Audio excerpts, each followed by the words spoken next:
Letnan Jenderal Simon Hendrik Spoor, Panglima Knil, 18 Desember 1948 malam, berada di Pangkalan Udara Andir, Bandung. Besok subuh, dia akan memimpin langsung operasi Krahe. Misi dari operasi militer ini adalah untuk merebut ibu kota Republik Indonesia Yogyakarta. Menangkap pemimpin politik dan menghancurkan kekuatan tentara Republik. Akhirnya menguasai kembali Indonesia. Yang berarti Republik Indonesia dihapuskan dari peta dunia.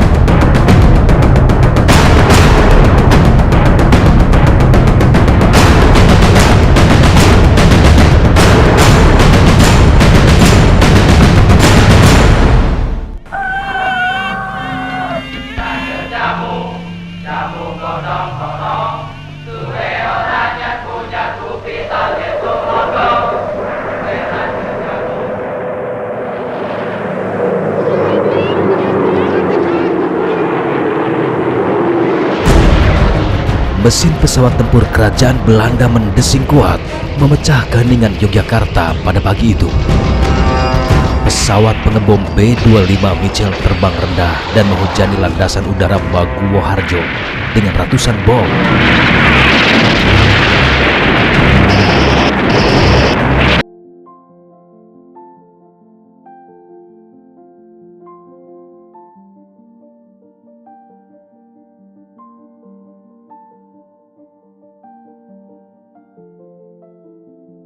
Jenis Dakota C-47 menerjunkan 2 kompi pasukan baret merah KST atau Korps Special Troepen, pasukan khusus kerajaan Belanda yang bermarkas di Batu Jajar, Jawa Barat.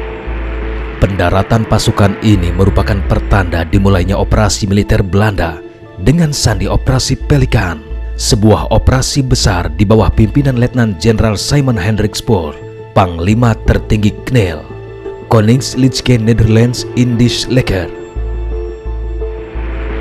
Spoor bahkan turut terbang dalam pesawat B-25 Mitchell dan memberi komando langsung kepada pasukannya. Operasi Pelikan adalah bagian dari percepatan operasi Krahe secara umum yang digelar di Yogyakarta. Operasi militer ini bertujuan menduduki Yogyakarta yang saat itu menjadi pusat pemerintahan Republik Indonesia. Misi lain dari operasi ini adalah menangkap para pemimpin Republik Indonesia. Pangkalan udara Maguwo berhasil dikuasai tanpa perlawanan berarti dari tentara Indonesia. Pesawat pengangkut Dakota setelahnya langsung menuju Semarang, menjemput 2 batalion infanteri baret hijau.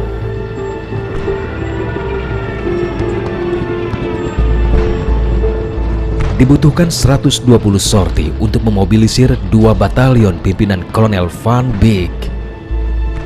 Di hari yang sama, 2 batalion bergerak dari Salatiga melewati Kartosuro, 1 batalion mengarah ke Solo, dan 1 batalion langsung menuju Yogyakarta. Sedangkan di utara Jawa, 1 batalion tempur merebut Cepu dan Rembang dan bergabung dengan Brigade Tempur Marinir setelah melakukan pendaratan di Pantai Tubang. Spoor mengerahkan sekitar 15.000 tentara yang diperkuat dengan pesawat tempur, pesawat pembom, pesawat pengangkut, tank, artileri, dan kendaraan angkut.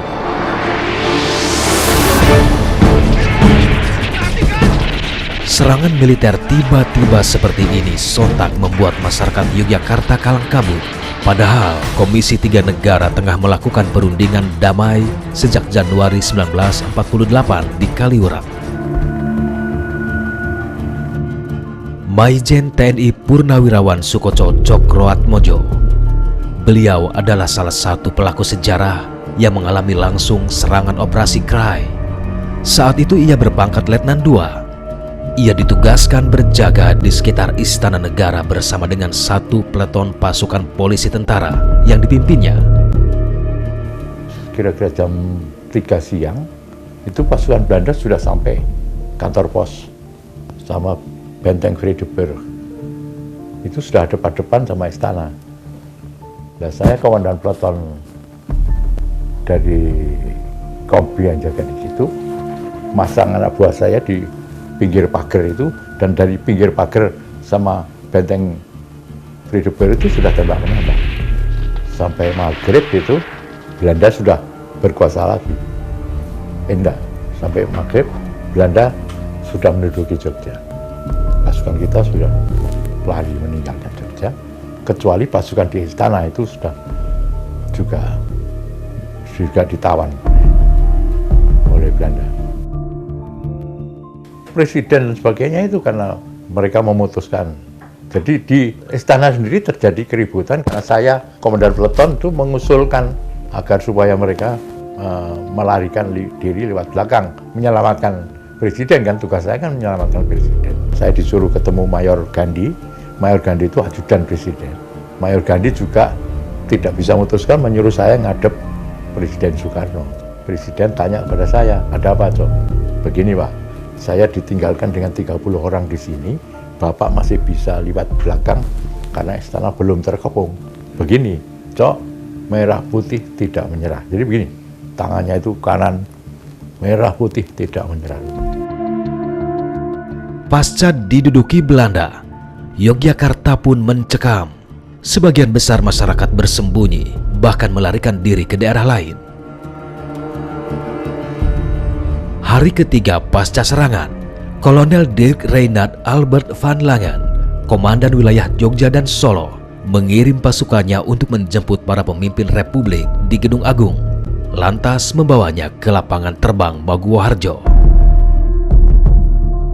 Bung Karno, Sultan Syahrir dan Agus Salim diasingkan ke Brastagi, Sumatera Utara, sedangkan Bung Hatta dan Surya Dharma ke Pulau Bangka. Muhammad Rum dan Ali Sastro Amijoyo menyusul pada 31 Desember 1948. Pada waktu Belanda itu mengirim pasukan ke Jogja, ya, Narto Jogja, itu ungkapannya kami akan menyelamatkan Sultan. Itu akan menyelamatkan Sultan. Menyelamatkan dari apa? Para diplomat dari Amerika juga bertanya-tanya itu. Ini maunya Belanda siapa ini? Itu sudah direncanakan sejak akan menyerang Indonesia pun. Saya kira itu sudah dipikirkan yang macam gitu. Setelah Jogja diduduki, tentara Belanda langsung menangkap para pemimpin Republik. Mereka ditempatkan di Gedung Agung. Sedangkan Sri Sultan oleh pimpinan operasi Kolonel van Langen dilarang keluar dari lingkaran merah yang dibuat di atas peta Keraton Sultan dengan maksud sewaktu-waktu bisa diadakan perundingan secara terpisah antara pihak Belanda dengan keraton, dengan harapan Sri Sultan bisa nanti akan menggantikan tugas dan fungsi pemerintahan Republik dalam perundingan selanjutnya.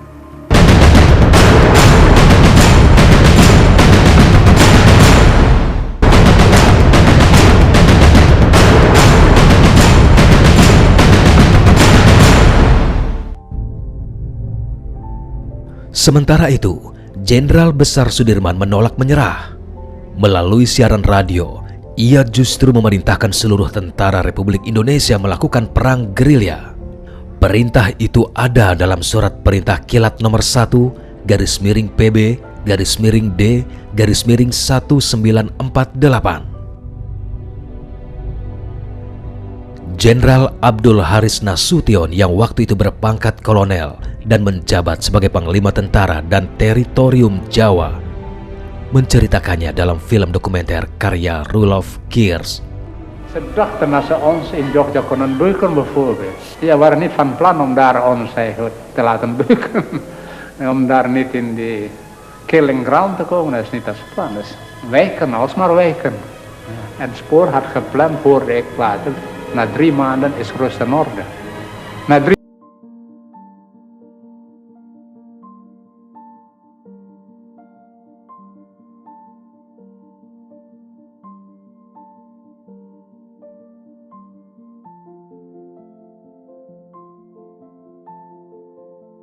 toen ze de zaak niet onder controle kunnen krijgen, toen moesten ze terreur gaan toepassen. ja, dat komt nogal veel voor. En het is begrijpelijk, want ik maakte hetzelfde mee later met de TNI tijdens zijn eigen anti-guerrilla activiteiten op verschillende eilanden. Je kan aanvoelen als militair dat je als wekenlang, maandenlang in een streek zit waar iedereen vijandig is, waar iedereen jou maar harceleert. Ik geloof dat je je ook niet kan beheersen soms. Maar juist aan de andere kant, terreur is het begin van de nederlaag. Lereng Menoreh ini adalah salah satu jalur perang gerilya yang dilakukan pasukan TNI pada masa itu. Menoreh adalah deret perbukitan yang membentang di sisi barat Yogyakarta hingga melintasi batas timur Kabupaten Purworejo dan sebagian wilayah Magelang. Medan tempur yang berat membuat lereng Menoreh sulit dijangkau kendaraan taktis peperangan. Itulah sebabnya wilayah ini dahulu dijadikan kantong gerilya para pejuang tanah air. Menurut sejarah, daerah ini juga dijadikan Pangeran Diponegoro sebagai daerah persinggahan saat perang melawan VOC.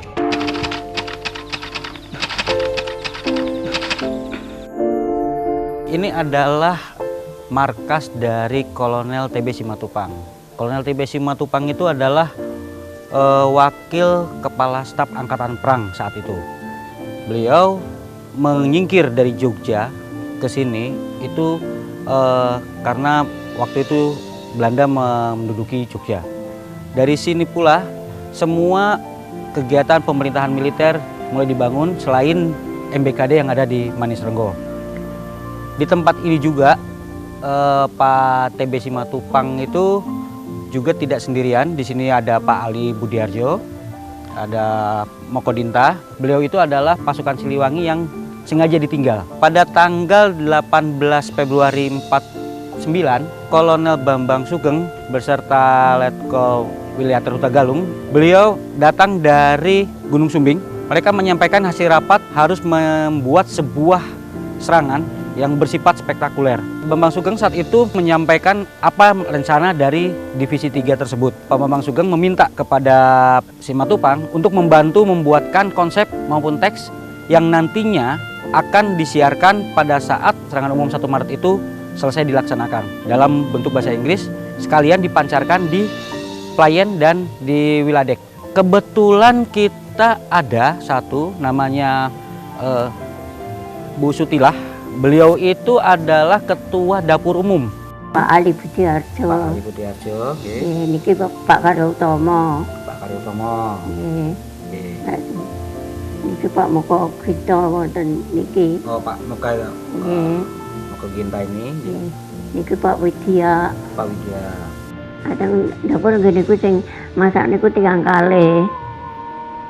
Sonten kali sing kali. Terus dinten menika tiyang sekawan. Enjing jam 7 dugi jam 12, jam 12 dugi jam sekawan. Mboten jam sekawan sonten. Nitih napa sami rawuhe mriki niku?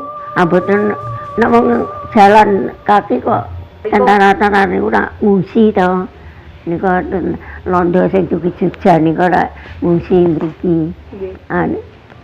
Niku medal ngriko monggo kula sami jagengan wonten ngriku niku, jagan wonten ngriku, wonten tentara saking ngriku minggah mriku kothok dawa riyen niku nek wonten wong nganggo kothok dawa do wedi to. Ingkang manggen wonten mriki wonten 3 dasa. Kantenan iki nggih markas to. Nggih tentara saking pundi mawon nek rapat nggih wonten mriki. Wonten manggen niku wonten gunturan, wonten barongan niku nggih mriki rapat. Wonten mata-mata dugi ngriki, wonten niku jaga niku taken kalih pemuda niku. Dik nyun presa dusun Banaran niku pundi?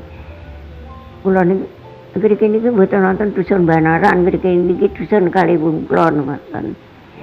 nek Banaran niku kidul pundi duka nggih cok mengal Banaran kidul nggih matur nuwun nggih kisah tigang dinten Banaran kidul dibom sareng kalian Sami Galuh.